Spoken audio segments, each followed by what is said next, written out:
Hello friends, मैं सोनू सिद्दीकी स्वागत करता हूं आपका अपने यूट्यूब चैनल एग्जाम दर्पण में। और आज हम लोग देखने वाले हैं भू राजस्व व्यवस्था के बारे में। जी हां दोस्तों, क्योंकि आज देखेंगे भू राजस्व व्यवस्था, क्योंकि इसके पहले वाले वीडियो में हम लोग लगभग हिस्ट्री का जो मॉडर्न हिस्ट्री चल रहा है उसमें हम लोग देख चुके थे आपका बंगाल में द्वैध शासन, और फिर ये भी देख चुके थे कि किस प्रकार लॉर्ड वुलेजली ने भारत के राजाओं के साथ यानी सहायक संधि करके यानी ब्रिटिश ईस्ट इंडिया कंपनी के साथ क्या कर लिया था, एक तरह से दोस्ताना संबंध स्थापित कर लिया था। ठीक है, तो ये सब उल्लेख कर चुके हैं। अब देखिए कि इन क्षेत्रों से जिन क्षेत्रों पर इनका अधिकार हो गया है, जिन क्षेत्रों पर इन्हें कर वसूलने का अधिकार प्राप्त हो गया है, उन क्षेत्रों से ये किस प्रकार की नीति को अपनाकर ये टैक्स वसूलने का काम करेंगे, यानी कर की वसूली करेंगे। ठीक है, और इस क्षेत्र में यानी तीन जो है वो विधियां काफी प्रमुख है। एक आपका है अस्थायी बंदोबस्त, दूसरा है रैयतवारी और तीसरा है महालवारी। ठीक है, तो हम देखेंगे कि भू राजस्व व्यवस्था के अंतर्गत यानी तीन प्रमुख विधियां आती है जो ब्रिटिश ईस्ट इंडिया कंपनी द्वारा क्या किया गया था, लागू किया गया था। इसमें हम पहला क्या देखेंगे,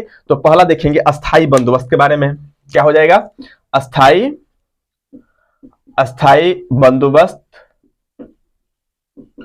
अस्थाई बंदोबस्त। दूसरा हम देखेंगे रैयतवारी, रैयतवारी और रैयतवारी व्यवस्था। और तीसरा हो जाएगा महालवारी व्यवस्था, महालवारी व्यवस्था। ठीक है, ये आपका महालवारी व्यवस्था, रैयतवारी व्यवस्था हो जाएगा। और यहां पर हम लोग क्या देख लिए, अस्थाई बंदोबस्त या अस्थाई व्यवस्था। ठीक है, ये तीन जो है वो काफी प्रमुख है और हम इसमें से क्या करेंगे, एक एक करके तीनों के बारे में समझेंगे। ठीक है, तो आप पहले समझिए अस्थाई बंदोबस्त को समझने से पहले हम पहले देखेंगे कि वर्तमान में जब ये रैयतवारी या अस्थाई बंदोबस्त या महालवारी व्यवस्था लागू होने जा रही है, उसके पूर्व भारत की क्या स्थिति है। ठीक है, तो भारत की क्या स्थिति है, इसके लिए आप छोटा सा एक मैप बना लीजिएगा यहां पर भारत का, ताकि आपको बेहतरीन तरीके से समझ में आए। ठीक है, हम ये देखेंगे कि ये वाला जो क्षेत्र है बंगाल का क्षेत्र, खास करके ये बंगाल का क्षेत्र है। और बंगाल के क्षेत्र में हम देखेंगे कि दो प्रमुख युद्ध हुए थे। ठीक है, देखिए मैं वहां से चल रहा हूं, युद्ध आपको समझना है, क्योंकि सबसे पहले वहां पर मीर कासिम द्वारा ही क्या किया गया था, आपका वर्धमान, चटगांव और मिदनापुर, ये तीनों क्षेत्र की दीवानी सौंपी गई थी। तो वो अगर दीवानी सौंपा गया है तो क्या वहां से वो लोग टैक्स नहीं वसूल रहे थे, वसूल रहे थे। तो किस पद्धति द्वारा वो वसूल रहे थे, यहां से हम देखेंगे प्लासी युद्ध के बाद से शुरू होता है। ठीक है, ये कर वसूलने की जो प्रक्रिया भी है, अगर देखा जाता है कि भू राजस्व व्यवस्था, तो ये प्लासी युद्ध के बाद से ही प्रारंभ होता है। प्लासी युद्ध के बाद से इन्हें यानी वो क्षेत्र मिल गए थे जहां से ये क्या कर सके, यानी कर को वसूल सकते थे। वो कौन कौन क्षेत्र था, तो आप देखिएगा जैसे यहां पर क्या होता है, प्लासी युद्ध होता है, यानी बंगाल, ये आपका क्या है, बंगाल। और बंगाल को लेकर जो आपका प्रथम जो युद्ध हुआ वो युद्ध क्या था, प्लासी युद्ध। शायद दिखाई नहीं देगा, तो आप यहां पर लिख लीजिए प्लासी, प्लासी युद्ध। और ये प्लासी युद्ध के बाद हम लोग देखेंगे कि आपका मीर जाफर गद्दी पे बैठा था। कौन गद्दी पे बैठा था, यानी 1757 ईस्वी में प्लासी युद्ध हुआ था। और 1757 के बाद हम लोग देखेंगे 1760 ईस्वी में जो है, 1760 ईस्वी में यानी आपके गद्दी पे बैठ जाएगा कौन, मीर कासिम। कौन गद्दी पे बैठेगा, मीर कासिम। ठीक है, मीर कासिम जो है यानी मीर जाफर का दामाद मीर कासिम यहाँ पर गद्दी पे बैठा था। और मीर कासिम जब गद्दी पे बैठा था तो मीर जाफर के द्वारा तो कोई भूमि नहीं दी गई थी, लेकिन मीर जाफर ने यानी बंगाल के 3 जिलों को सौंप दिया था अंग्रेजों को। ठीक है, यानी 3 जिलों के दीवानी क्षेत्र। और मीर कासिम ने किन किन क्षेत्रों को सौंपा था, तो याद रखना है, एक था आपका वर्धमान, एक वर्धमान था, दूसरा था मिदनापुर, दूसरा आपका हो जाएगा मिदनापुर, और तीसरा जो क्षेत्र था वो था चटगांव। ये तीसरा जो क्षेत्र था वो चटगांव, यानी वर्धमान, मिदनापुर और चटगांव। आप लोग देखे होंगे, और सिलहट का कारखाना का 50% यानी लाभ भी दिया था, कुछ पैसा भी दिया था। तो आप लोग यानी प्लासी युद्ध, बंगाल का उदय देखे होंगे मेरा वीडियो, तो उस समय मैं इस सब के बारे में पढ़ा चुका हूं, मीर कासिम के बारे में अच्छे से पढ़ा चुका हूं। ठीक है, तो आप अगर इस वीडियो को नहीं देखे होंगे तो आप जाइए यानी आधुनिक भारत के प्लेलिस्ट में और जाकर इन सभी वीडियो को क्या कर सकते हैं, आप क्रमबद्ध तरीके से देख सकते हैं। तो यहाँ पर हम देखेंगे कि वर्धमान था, दूसरा मिदनापुर था, और तीसरा जो था आपका क्या था, चटगांव था। जब तीनों की दीवानी जो है यानी मीर कासिम ने किससे सौंप दिया, अंग्रेजों को सौंप दिया। तो ये तीनों क्षेत्रों से ये दीवानी वसूलना यानी शुरू कर देते हैं, यानी कर वसूलना शुरू करते हैं। और उस समय ये किस विधि द्वारा कर वसूलते हैं, उस विधि को हम लोग बोलते हैं इजेदारी प्रथा। ये किस विधि द्वारा, तो इजेदारी व्यवस्था, ईजेदारी व्यवस्था के तहत ये क्या कर रहे थे, इन क्षेत्रों से कर वसूल रहे थे। और इसी समय इनको ये दिमाग में आ गया था कि भाई इन 3 क्षेत्र यानी 3 छोटे छोटे जिलों से हम इतना अधिक कर यानी मुनाफा प्राप्त कर सकते हैं। तो अगर समझिए कि पूरा बंगाल अगर हमारे क्षेत्र में आ जाए तो हम कितना कर वसूल सकते हैं और कितना पैसा कमा सकते हैं। अगर ये तीनों क्षेत्र नहीं दिया गया होता तो ये इनको दिखाई नहीं देता कि भाई भारत के सभी क्षेत्रों से इतना अधिक मुनाफा कमाया जा सकता है कर वसूल कर। मैं समझ रहे हैं ना। लेकिन यहाँ पर यानी वर्तमान मिदनापुर और चटगांव की दीवानी को सौंप देने के परिणाम स्वरूप ही अंग्रेजों को लगा यहाँ पर क्या करते हैं, ईजादारी प्रथा द्वारा क्या किया जाता है, यानी टैक्स वसूल। अब ईजादारी प्रथा क्या है पहले इसके बारे में समझेंगे, तब देखेंगे भाई अस्थायी बंदोबस्त और वाली महलवारी व्यवस्था क्या थी। ठीक है, तो ईजादारी व्यवस्था में होता क्या था, ईजादारी व्यवस्था में एक तरह से बोली लगाई जाती थी। ठीक है, यहाँ पर हम देखेंगे कि अंग्रेज जो है ये प्रत्यक्ष रूप से वर्धमान मिदनापुर और चटगांव में भी कर नहीं वसूल रहे थे। यहाँ पर क्या करते थे, बोली लगाते थे। ठीक है, कि भाई वर्धमान मिदनापुर और चटगांव को कर वसूलने के लिए सबसे अधिक बोली कौन लगा सकता है, जो जमींदार है। ठीक है, जो जमींदार सबसे अधिक बोली लगाता था, कोई बोलेगा कि नहीं हम प्रतिवर्ष आपको 10 लाख रुपया देंगे, कोई बोलेगा नहीं प्रतिवर्ष हम आपको 20 लाख रुपया देंगे, कोई बोलेगा नहीं प्रतिवर्ष हमको 30 लाख रुपया देंगे। तो जो ज्यादा बोली लगाता था उसी को ये यानी ईजादारी प्रथा के तहत यानी कर वसूलने को के लिए छूट दे दी जाती थी। ठीक है, लेकिन अब वो जमींदार जो है जो कर वसूलने के जिनको आजादी मिली है, जिन्हें छूट मिली है, ठीक है, वो व्यक्ति अब क्या करेंगे भाई, उनको तो मान लीजिए अगर 10 लाख रुपए तय किए हैं, 20 लाख रुपए तय किए हैं या 30 लाख रुपए तय किए हैं कि भाई हमें क्या कर देना है, हर वर्ष आपको इतना पैसा दे देना है, तो वो क्या करेंगे, अधिक कर वसूलेंगे क्योंकि उनका भी उसमें खर्च है। तो अगर 10 लाख रुपया अगर क्या किए हैं यानी अंग्रेजों को देना है, तो आप कितना वसूलिएगा, कम से कम 15-20 लाख रुपया वसूलिएगा, तब तो भाई आपको कुछ प्रॉफिट होगा, फिर आप क्या कंपनी को कुछ पैसा दीजिएगा। तो ईजादारी प्रथा के तहत यानी जमींदार क्या करते थे, अब ये याद रखना है कि ये 3 वर्ष की होती थी। ये जो ठेका दी जाती थी वो कितने वर्ष के लिए, 3 वर्ष के लिए ठेका दी जाती थी ईजादारी प्रथा के अंतर्गत। ठीक है, 3 वर्ष के लिए ईजादारी प्रथा के अंतर्गत ये ठेका दी जाती थी जमींदारों को कि 3 वर्ष में आप हमें इतना पैसा दीजिएगा। ठीक है, अब ये जमींदार यहां पर क्या करना शुरू कर दिए कि ये यहाँ के किसानों से जबरन यानी कर वसूलना क्या कर दिए, शुरू कर दिए। ठीक है, जबरन जब कर वसूलना शुरू कर देंगे यानी 3 वर्ष के अंतर्गत यानी आपको क्या कर दिया गया है, बंगाल में एक तरह से केवल क्या वर्धमान मिदनापुर और चटगांव यानी ये आपको याद रखना है कि ईजादारी प्रथा के अंतर्गत यानी 3 वर्ष के लिए ही कर क्या किया जाता था, वसूला जाता था। ठीक है, उसके बाद हम देखेंगे कि पुनः क्या होता है, आपका एक और युद्ध होता है यहाँ बंगाल में ही, आपका होता है वो आपका बक्सर का युद्ध। वो कौन सा युद्ध होगा, तो दूसरा जो युद्ध होगा वो होगा आपका बक्सर का युद्ध। क्या बोलेंगे, बक्सर का युद्ध।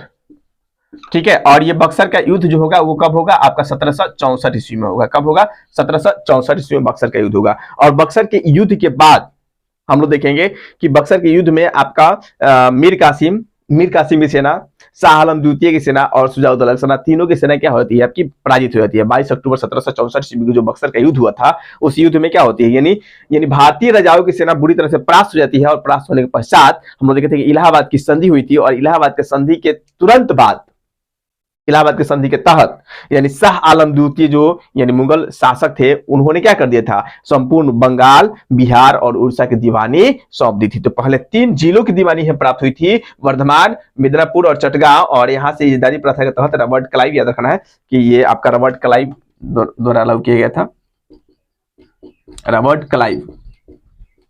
ठीक है, तो ये ईजादारी प्रथा के तहत क्या कर रहे थे, वह कर वसूल रहे थे।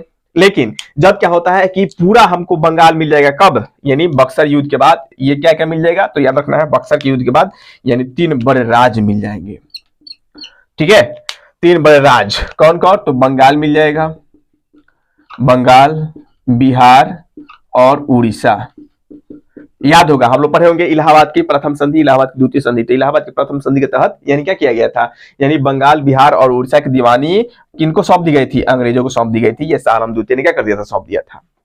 तो अब ये इतना बड़ा क्षेत्र जो है जिसमें बंगाल, बिहार और उड़ीसा आ रहा है, यहाँ पर भी कर वसूलेंगे ये लोग। अब यहाँ पर भी क्या करेंगे, इन क्षेत्रों में भी अंग्रेज क्या करेंगे, अब कर वसूलेंगे। यहाँ पर भी जब दीवानी इनको सौंप दी गई थी, तो दीवानी मतलब यहाँ पर क्या करेंगे, कर वसूलेंगे।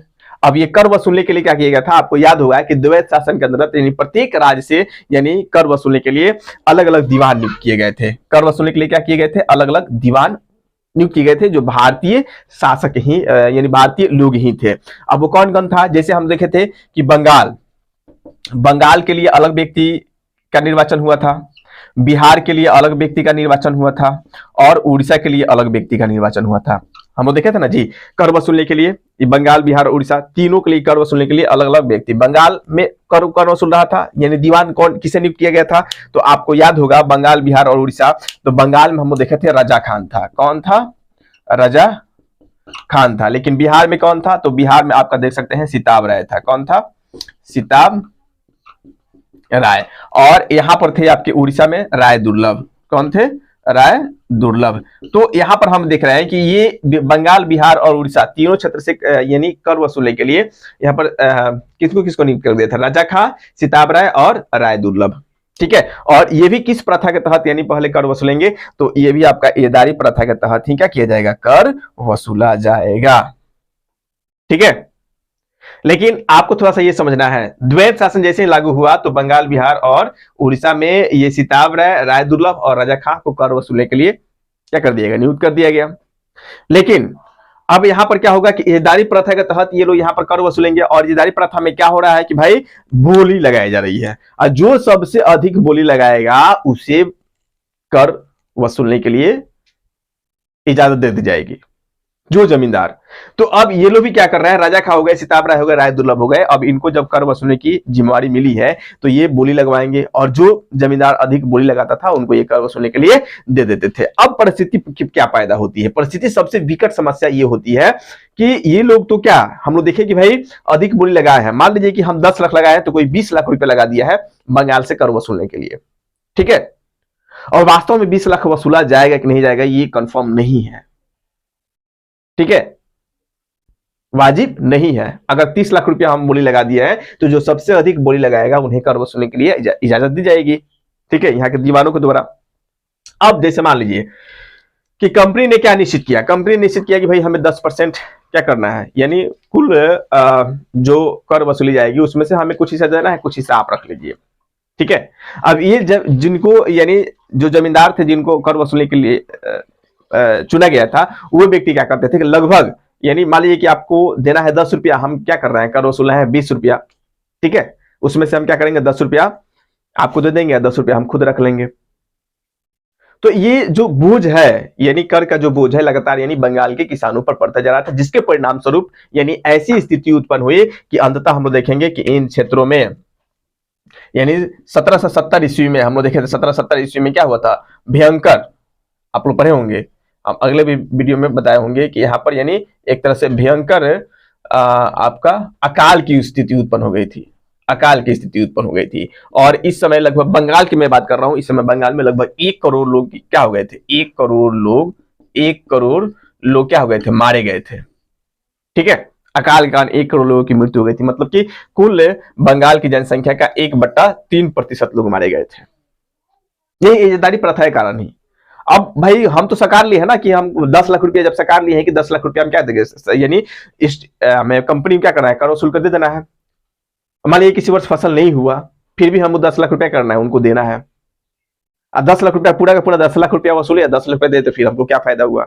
इसलिए क्या करते थे कि 10 लाख रुपया अगर इनको देना है तो ये 20 लाख रुपया वसूलते थे, और इसके लिए ये जबरदस्ती यानी जबरन यानी किसानों पर काफी ये जुल्म करके क्या करते थे यानी कर को वसूलते थे, काफी उनका शोषण करते थे, जिसके कारण यानी 1770 ईस्वी में देखा गया कि ये स्थिति हुई कि वहां पर भयंकर अकाल की स्थिति उत्पन्न हो गई।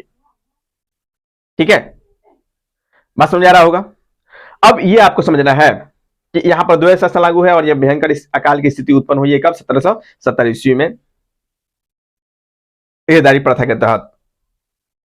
इसके तुरंत बाद यानी इसी समय हम लोग देखेंगे कि एक 1772 ईस्वी में 1772 ईस्वी में एक व्यक्ति आता है। कौन आता है? वारेन हेस्टिंग आएगा। वारेन हेस्टिंग कौन आएगा? 1772 ईस्वी में वारेन हेस्टिंग। वारेन हेस्टिंग यानी ये बंगाल का गवर्नर बनकर भारत आता है। ठीक है। 1772 ईस्वी में वारेन हेस्टिंग क्या होता है? बंगाल का गवर्नर बनकर भारत आता है। कारण क्या था ये हम समझेंगे। जैसे ही 1772 ईस्वी में वारेन हेस्टिंग बंगाल के गवर्नर बनकर आता है, एक साल बाद यानी तुरंत यानी 1773 ईस्वी में आप देखिएगा, 1773 ईस्वी में रेगुलेटिंग एक्ट पारित होती है। Regulating act. अब ये रेगुलेटिंग एक्ट क्यों भारत आ रही है? रेगुलेटिंग एक्ट भारत क्यों आ रही है, कारण क्या है, इसको समझने का प्रयास कीजिएगा। अब ये कंपनी जो है ये भारत पर शासन कर रही थी, लेकिन द्वैत शासन के दौरान क्या होता है, कंपनी काफी लॉस में गई थी, जिसके परिणामस्वरूप कंपनी जो है इंग्लैंड की सरकार से लोन मांगती है, और लोन के दौरान यानी जो इंग्लैंड की सरकार है वो बोलती है कि भाई हमें भी कुछ चाहिए, तब हम क्या करेंगे, आपको लोन देंगे, आपको हमारी शर्तों को मानना पड़ेगा, तब हम क्या करेंगे, आपको लोन देंगे। बोले ठीक है भाई, पैसा तो चाहिए था। अब कारण यह है कि भाई इतना द्वैत शासन, इतना शोषण हुआ, उसके बावजूद भी क्या हो रहा है, कंपनी लॉस में क्यों गई? क्योंकि बिचौलिए जो आपके जमींदार है, यही पैसा, यानी एक तरह से किसानों की स्थिति भी काफी क्या हो गई, दयनीय हो गई, और जमींदार जबरदस्ती पैसा वसूल रहा है, वसूल कर यानी आधा से अधिक पैसा अपने पास रख रहा है और बाकी दे रहे हैं जमींदार को, टाइम से पैसा वो भी नहीं दे रहे थे। तो कंपनी को भी लॉस हुआ था, और इधर यहाँ बंगाल की जनता जो है भूखे मर रही थी अकाल की स्थिति के कारण। लोग अनाज को जलाना भी बेहतर समझने लगे कि भाई हम टैक्स नहीं देंगे, भले जला देंगे। ये बहुत बड़ी समस्या थी। ठीक है, कंपनी जब घाटे में गई तो वो पहुंचती है इंग्लैंड की कंपनी के पास, इंग्लैंड के सरकार के पास, और इंग्लैंड सरकार से गुहार लगाती है कि हमें कुछ पैसा चाहिए, और पैसे के बदले में यानी सरकार वहां की बोलती है क्या कि आपको कुछ मेरे बातों को मानना पड़ेगा। तो बोलते हैं ठीक है, मैं आपको बात को स्वीकार करूंगा, जिसके परिणाम स्वरूप यानी आप देखिएगा यहाँ पर 1773 ईस्वी में रेगुलेटिंग एक्ट आता है, यानी अब ब्रिटिश सरकार के द्वारा यानी भारत की कंपनी को क्या किया जाएगा, यहां पर चलाया जाएगा। ब्रिटिश सरकार के द्वारा भारत के कंपनी यानी भारत में जो ईस्ट इंडिया कंपनी है, इसे क्या किया जाएगा, ब्रिटिश सरकार के हाथों से, एक तरह ब्रिटिश सरकार के इशारों से यानी भारत में स्थित ईस्ट इंडिया कंपनी को चलाया जाएगा। ठीक है, और 1773 में जब रेगुलेटिंग एक्ट आता है, उस समय यानी सबसे पहला पॉइंट ये आपको याद रखना है कि जो वारेन हेस्टिंग है, वारेन हेस्टिंग को यानी बंगाल का गवर्नर न बनाकर बंगाल का गवर्नर जनरल बना दिया जाता है। क्या किया जाता है, बंगाल का गवर्नर जनरल। कारण क्या था, ये तो आपका भारत की स्थिति ये थी कि भाई कंपनी में काफी लॉस हुआ था, कंपनी को द्वैत शासन से लॉस हुआ था, जिसके परिणाम स्वरूप ये पैसा मांगे तो भाई ब्रिटिश सरकार ने बोला कि हमारी मांगों को आपको पूरा करना पड़ेगा। और पूरा करने के लिए इन्होंने क्या कर दिया, रेगुलेटिंग भारत को रेगुलेट करने के लिए उन्होंने क्या कर दिया, रेगुलेटिंग एक्ट पारित कर दिया, जिसमें कुछ बातें थी जो ब्रिटिश सरकार द्वारा लाई गई थी। ठीक है, लेकिन वो परिस्थिति कौन सी थी, ये तो भारत में ये परिस्थिति हम लोग देख लिए, लेकिन विश्व में और परिस्थितियां क्या थी उसको थोड़ा समझना पड़ेगा यहां पर। जैसे आप देखिएगा कि 1776 ईस्वी में अमेरिकी क्रांति हो रही है। क्या, अमेरिकी क्रांति। कैसी क्रांति, तो अमेरिकी क्रांति। और अमेरिका जो है एक तरह से अंग्रेजों के हाथ से क्या हो गया है, अमेरिका अंग्रेजों के हाथ से निकल चुका है। क्या हो गया, निकल चुका है। अब इनको ये लग रहा था कि भाई अमेरिका जो है हमारे हाथ से निकल रहा है, तो हमें यानी उसका ऑप्शन पहले से तैयार करके रखना चाहिए। ठीक है, और ये देख रहे हैं कि अमेरिका हमारे हाथ से निकल रहा है, तो हम क्या करें, डायरेक्ट क्या कर दे, यानी भारत को अपना दूसरा ऑप्शन क्या कर ले, बना ले, भारत ना निकले।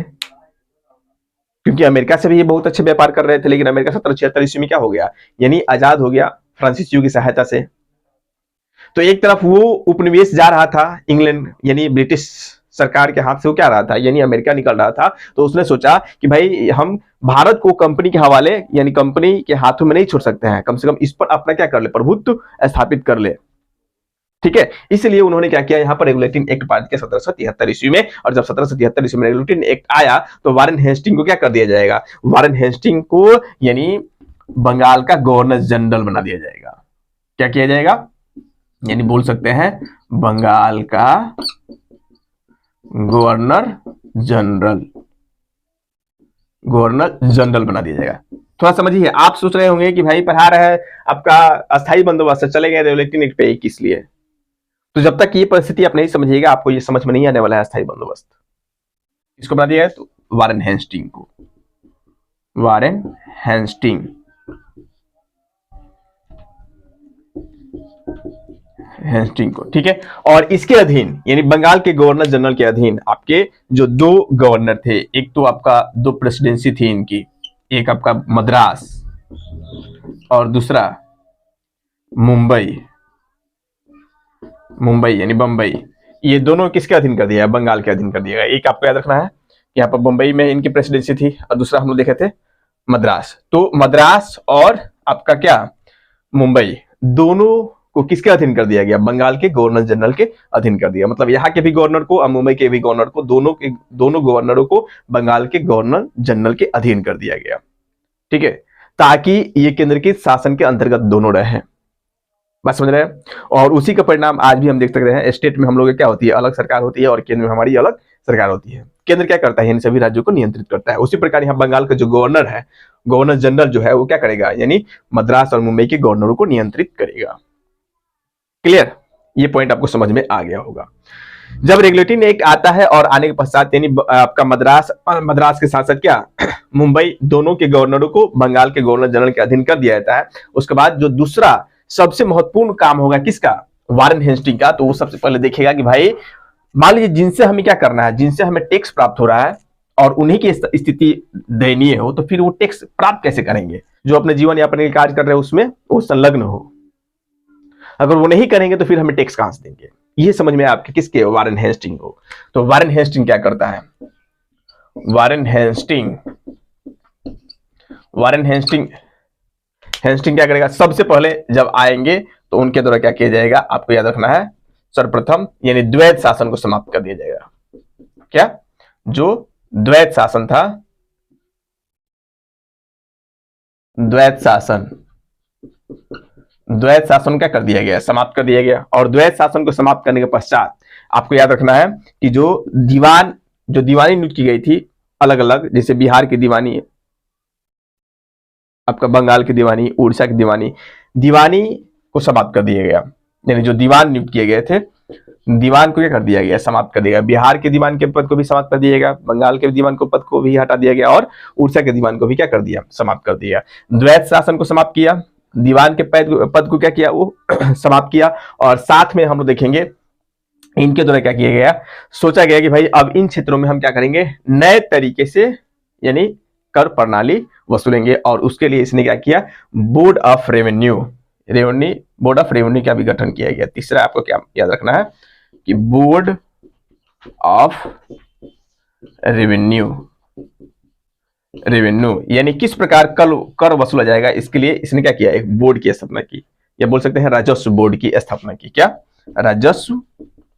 राजस्व बोर्ड, ठीक है, राजस्व बोर्ड की स्थापना की। ये पॉइंट आपको याद रखना है कि वारेन हेस्टिंग क्या करेगा? द्वैत शासन को 1773 ईस्वी में क्या कर देगा? समाप्त कर देगा। दीवान के पद को भी, द्वैत शासन समाप्त हुआ, दीवान के पद को क्या कर दिया गया? समाप्त कर दिया गया। और बोर्ड ऑफ यानी दीवान के पद को समाप्त करने के पश्चात इसके जगह पर यानी कर वसूलने की नई जो संस्था की स्थापना की, उसका नाम क्या था? बोर्ड ऑफ रेवेन्यू, यानी राजस्व बोर्ड की क्या की? राजस्व केंद्र की स्थापना की, ठीक है। और इसने क्या किया? जो यही इजादारी प्रथा जो चल रही थी, इजादारी प्रथा, ये पॉइंट आप नोट कर लीजिएगा। ये जो आपकी इजादारी प्रथा चल रही थी 3 वर्ष, ये इजादारी प्रथा हम देख रहे थे, ये 3 वर्ष के लिए आधारित थी। इसी को ये क्या करेगा? बढ़ाएगा। इसको क्या करेगा? ये बढ़ाएगा और इसे क्या कर देगा? 5 वर्ष के लिए कर देगा। यानी 5 वर्ष के लिए क्या कर दिया? स्थापित कर दिया। वारेन हेस्टिंग ने जो इजादारी प्रथा के तहत यानी पहले से ही कर वसूला जा रहा था, यानी आपका वर्धमान, मिदनापुर, चटगांव, तो बंगाल में भी कर वसूलने के लिए ये किस तरीके को अपनाया? किस पद्धति को अपनाया? तो बोल सकते हैं इजादारी प्रथा। लेकिन वो इजादारी प्रथा 3 वर्ष की थी और इसे पंचवर्षीय ये क्या कर देता है? बना देता है, ठीक है। और ये स्थापित कब करता है? ये लागू कब करता है? तो आपका बोल सकते हैं 1772 ईस्वी में। 1772 ईस्वी में। अगर 5 साल तक जाएगा तो कब तक जाएगा? 5 साल अगर इसमें क्या करता है? 5 वर्ष पंचवर्षीय योजना के तहत अगर ये लागू करता है तो 5 वर्ष के बाद यानी 72 और 5 कितना हो जाए? 1777 में इसे पता चलता है कि भाई ये व्यवस्था जो है ठीक नहीं है, क्योंकि जितना अनुमान था हमें ये राजस्व प्राप्त होने की, उतना राजस्व प्राप्त नहीं हुआ है। ये 5 साल के लिए ठेका दे दिया जमींदारों को और 5 साल में ये लोग जमींदार जो है जो ठेका लिए थे वो बेरागर्द कर दिए, ठीक है। उसके पश्चात ये क्या करेगा? 1777 में इसे 1 वर्षीय योजना के अंतर्गत लागू कर देगा। क्या? यानी 1 वर्षीय कर देगा। एक वर्षीय ठेका देना शुरू करेगा। ठीक है, एक वर्षीय ठेका दिया था, आपको याद रखना है। ठीक है, एक वर्षीय जब ये आपका इजदारी प्रथा को जब एक वर्षीय किया तो इस समय भी ये उतना संतुष्ट नहीं था जितना कि इसे संतुष्ट होना चाहिए, मतलब उतना राजस्व प्राप्त नहीं हुआ जितना कि राजस्व प्राप्त होना चाहिए। अभी इसमें ये कुछ परिवर्तित करने वाला ही था, तब तक क्या होता है कि कुछ लफड़ा हो जाता है। लफड़ा क्या होगा, आप देखिएगा 1784 ईस्वी में, 1784 ईस्वी में आपका क्या होता है, 1784 ईस्वी में पिट्स इंडिया एक्ट आ जाता है, पिट्स इंडिया एक्ट। और पिट्स इंडिया एक्ट का ये विरोधी था। पिट्स इंडिया एक्ट क्या किया, ये विरोध कर रहा था। ठीक है, पिट्स इंडिया एक्ट का ये क्या कर रहा था, विरोध कर रहा था। और इस विरोध के परिणाम स्वरूप ये क्या कर देगा, इस्तीफा दे देगा। पिट्स इंडिया एक्ट के विरोध के परिणाम स्वरूप ये जब विरोध करेगा तो विरोध के फलस्वरूप इसे क्या करना पड़ेगा, इस्तीफा देना पड़ेगा। और ये इस्तीफा देकर ये पुनः इंग्लैंड चला गया। ये पॉइंट आपको याद रखना है। ठीक है, ये क्या करेगा, सर्वप्रथम इजदारी प्रथा को लागू करेगा 1772 ईस्वी में 5 वर्ष के लिए, और 5 वर्ष के लिए इसे लागू किया। लेकिन 77 में इसका परिणाम देखा गया तो उतना सफल नहीं रहा। उसके बाद ये 1 वर्ष के लिए ठेका देना शुरू कर देगा। लेकिन 1 वर्ष के अंतराल पर भी इसे उतनी संतुष्टि नहीं मिली। तब तक क्या होता है कि पिट्स इंडिया एक्ट आता है 1784 ईस्वी में, और पिट्स इंडिया एक्ट के दौरान ये क्या करता है, इसका विरोध करता है। और विरोध करने के परिणाम स्वरूप इन्हें क्या करनी पड़ती है, इस्तीफा देनी पड़ती है। और इस्तीफा देकर ये पुनः इंग्लैंड चला जाता है। अगला जो व्यक्ति हम देखेंगे वो जो गवर्नर जनरल बनकर आएगा उसका नाम है आपका कौन, Cornwallis, Lord Cornwallis, Lord Cornwallis, Lord Cornwallis. और लॉर्ड कर्नवालिस ये कब आता है भारत, 1786 ईस्वी में। ठीक है, लॉर्ड कर्नवालिस कब आता है, 1786 ईस्वी में आता है। 1786 ईस्वी में भारत का गवर्नर जनरल बनकर आता है। तो याद रखना है कि अस्थायी बंदोबस्त को बंगाल में लागू करने का अगर दायित्व जाता है तो आपके कौन है, लॉर्ड कर्नवालिस। अस्थायी बंदोबस्त को बंगाल में किसके शासनकाल में लागू हुआ, तो याद रखना आपको लॉर्ड कर्नवालिस के शासनकाल में क्या किया गया था, लागू किया गया था 1793 ईस्वी में। लेकिन हम देखें कि जो अस्थायी बंदोबस्त है इससे संबंधित सबसे पहले विचारधारा किसने दिया था। ये 3 लोगों का नाम इसमें काफी इंपॉर्टेंट है, नाम आता है आपका अस्थायी बंदोबस्त से संबंधित। सबसे पहले सर जॉन, यानी सर जॉन थे। ठीक है, सर जॉन। दूसरा व्यक्ति हो जाएंगे आपका लॉर्ड कर्नवालिस जो उस समय क्या था, यानी गवर्नर जनरल था। और तीसरा हो जाएगा जेम्स ग्रांट। ये 3 व्यक्तियों का आपका नाम याद रखना है, यानी जो इस विचारधारा से संबंधित है। तो अस्थायी बंदोबस्त से संबंधित कौन कौन व्यक्ति हो जाएंगे, एक तो लॉर्ड कर्नवालिस जो क्या है आपका, लॉर्ड कर्नवालिस जो आपका बंगाल का गवर्नर जनरल है। दूसरा आपको याद रखना है sir John.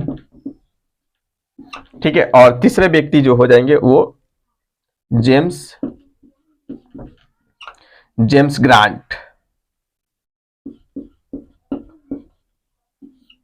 James sir John Shore लिख लीजिए पूरा नाम, सर जॉन शोर। ठीक है, तो इसमें 3 व्यक्ति काफी प्रमुख हैं। कौन कौन, लॉर्ड कर्नवालिस, दूसरा सर जॉन शोर, और तीसरा जेम्स ग्रांट। ये 2 लोगों की विचारधारा थी, आपको याद रखना है। ये 2 लोगों ने मिलकर ये विचारधारा तैयार की थी। ये कैसी विचारधारा तैयार की थी, इन्हीं का विचार था। किनका विचार था, तो सर जॉन शोर एवं जेम्स ग्रांट का विचार था। और इसे लागू किसने किया, लागू करवाएगा आपका लॉर्ड कर्नवालिस। याद रखना है कि ये विचारधारा जो है सबसे पहले किसके द्वारा दिया गया था, तो ये विचारधारा जो है सबसे पहले आपका दिया गया था सर जॉन शोर के द्वारा। और इन्होंने बोला कि भाई कंपनी को अस्थायी रूप से प्रतिवर्ष निश्चित रकम मिलनी चाहिए, माने प्रतिवर्ष एक निश्चित रकम मिलेगी, निश्चित समय पर मिलेगी, तभी कंपनी का विकास संभव है। और इसी विचारधारा को आगे बढ़ाते हुए उसने एक नई कर प्रणाली को प्रतिपादित की, नई कर प्रणाली को जन्म दिया, जिसे बाद में हम लोग देखेंगे 1793 ईस्वी में क्या कर दिया जाएगा, लागू कर दिया जाएगा। ये 1789 ईस्वी में विचारधारा दिए थे। ठीक है, ये विचारधारा दिए थे 1789 ईस्वी में।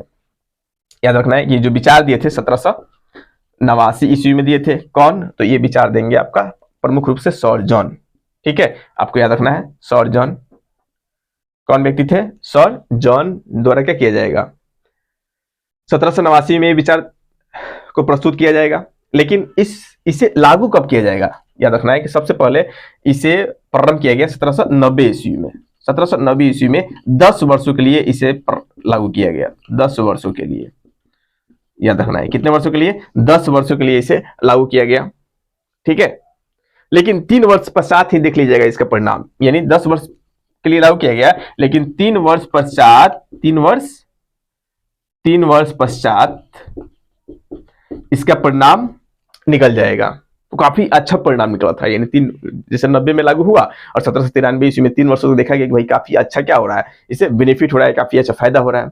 तो पुनः क्या कर दिया जाएगा कि सर जॉन सोर के नाम से, सर जॉन सोर यानी राजस्व व्यवस्था के नाम से ये प्रचलित था, लेकिन यानी लॉर्ड कर्नवालिस ने क्या कर, लॉर्ड कर्नवालिस के द्वारा क्या किया जाएगा 1793 ईस्वी में, 1793 ईस्वी में, यानी सर जॉन सोर द्वारा जो विचारधारा दिया गया था, इसी को अस्थायी रूप से यानी चिरस्थायी रूप से क्या कर दिया जाएगा, लागू कर दिया जाएगा। इसका नाम अस्थायी बंदोबस्त क्यों पड़ा, क्योंकि इसमें एक निश्चित कर को ही क्या कर दिया था, अस्थायी रूप से लागू कर दिया था, इसमें कोई बार बार फेरबदल होने की गुंजाइश नहीं थी, इसलिए इसका नाम क्या पड़ा, अस्थायी बंदोबस्त पड़ा। ठीक है, ये कुछ पॉइंट आपको याद रखना है कि सबसे पहले इस विचारधारा को किसने दिया, किसने ये सोचा, तो कंपनी को निश्चित समय पर निश्चित कर मिले, ये विचारधारा थी सर जॉन सोर की, और इसने एक नई तकनीक बताई कर वसूलने की, जो लागू हुआ 1790 ईस्वी में, और 93 में देख लिया गया, मैंने 10 वर्षों के लिए लागू हुआ था आपका बंगाल में। 93 में देखा गया कि इसका अच्छा परिणाम आ रहा है, तो पुनः इसे आपका कौन, लॉर्ड कर्नवालिस द्वारा क्या कर दिया जाएगा, यानी अस्थायी रूप से लागू कर दिया गया। और अस्थायी रूप से लागू कर दिया गया कब, 1793 ईस्वी में। और 1793 ईस्वी में याद रखना है कि अस्थायी बंदोबस्त कब से लागू किया गया, तो 1793 ईस्वी में, यही आपको डेट याद रखना है। ठीक है, 1793 ईस्वी में लागू किया गया। 1793 ईस्वी में लागू किया गया, तो किन किन क्षेत्रों में इसे लागू किया गया था, सर्वप्रथम तो याद रखना है कि सर्वप्रथम ये खास करके आपको उन क्षेत्रों में लागू किया गया, जैसे आपका तो बंगाल हो गया, बंगाल में लागू किया गया, बिहार में लागू किया गया था, बंगाल बिहार, प्लस में आपका उड़ीसा, बंगाल बिहार उड़ीसा, संयुक्त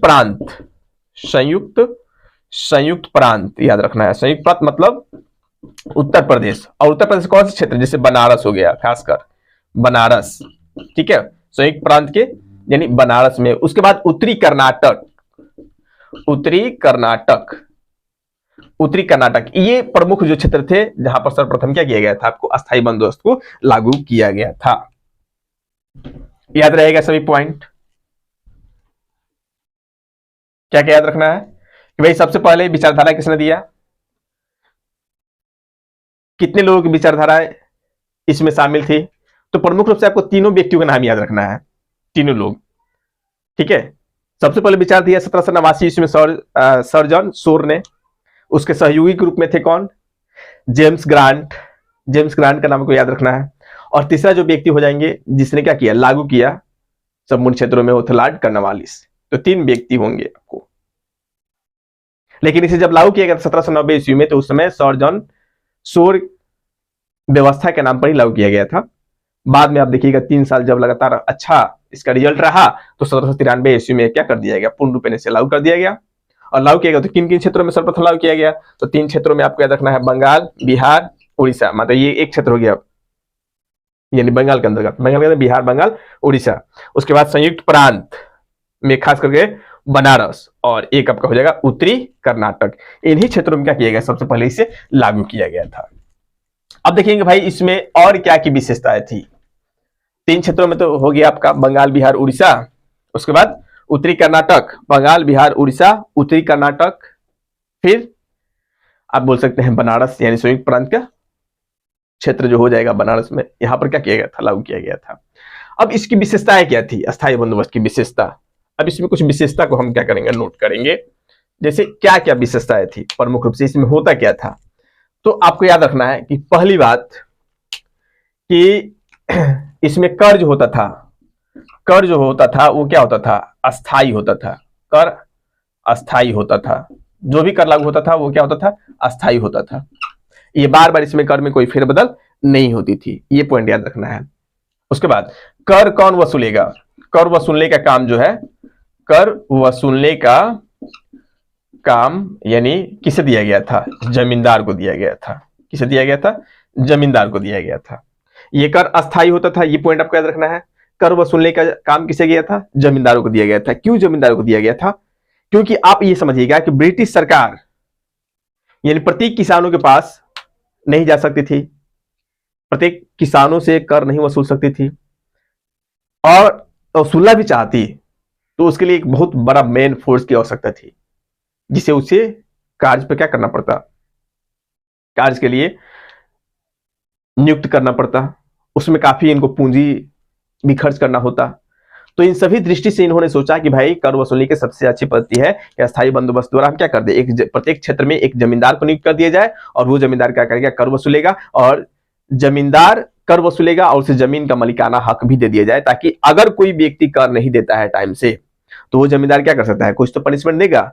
मान लीजिए कि कभी कोई किसान टैक्स दिया, कोई नहीं दिया, तो नहीं देने वालों को क्या सजा दे सकते हैं, ब्रिटिश कंपनी तो वहां से सजा देने नहीं आएगी। तो वो अगर जमींदारी जमीन का मालिकाना हक अगर क्या होगा, जमींदार को प्राप्त होगा, तो वो क्या कर सकता है कि अगर एक किसान टैक्स समय पर नहीं दे रहा है तो उसके जमीन को उसे छीन सकता था और दूसरे किसान को दे सकता था जो समय से टैक्स भरता है, या उस जमीन को खुद रख लेगा और वहां पर कृषकों को भिड़ा कर काम करवाएगा, फिर उससे अपना कर चुका देगा।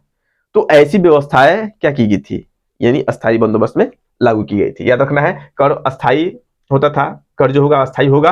कर वसूलने का काम किसे गया, जमींदार का दिया गया, जमींदार को दिया गया। इसमें एक और पॉइंट याद रखना है कि जमीन का मालिकाना हक, जमीन का मालिकाना हक, मालिकाना हक किसे प्राप्त था, तो जमीन का मालिकाना हक भी आपको जमींदार को ही प्राप्त था। जमींदार, जमींदार यानी जमीन का मालिकाना हक जमींदार को ही दिया गया, ताकि वो पनिशमेंट दे सके।